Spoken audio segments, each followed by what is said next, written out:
Salut Manu, est-ce que tu pourrais te présenter et nous raconter un petit peu ce qui s'est passé là? On a vu qu'il y avait un gréviste, un camarade qui était à terre. Ouais, bien sûr. Ouais. Alors moi c'est Manu, je suis conducteur de bus au dépôt RATP de Montrouge.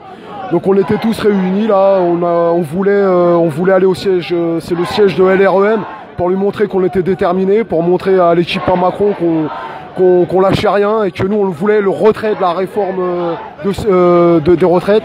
Et là il y a un camarade, on s'est fait nasser par les CRS qui nous ont chargés là comme des malades.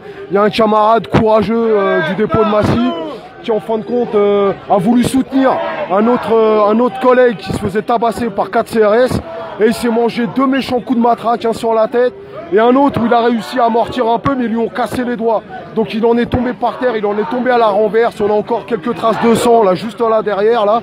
Et le collègue il a perdu un petit peu le sens de l'équilibre, il savait plus vraiment où il était.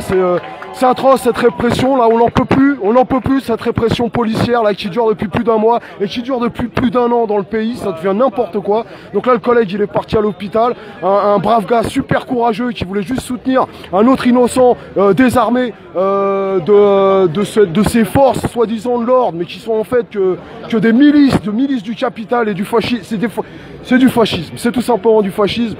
Et voilà quoi, je m'embrouille un peu dans les idées, je suis en colère. Là il est parti à l'hôpital et le collègue encore courageux, il continuait de chanter le poing en l'air malgré l'état dans lequel la police l'a laissé. Super.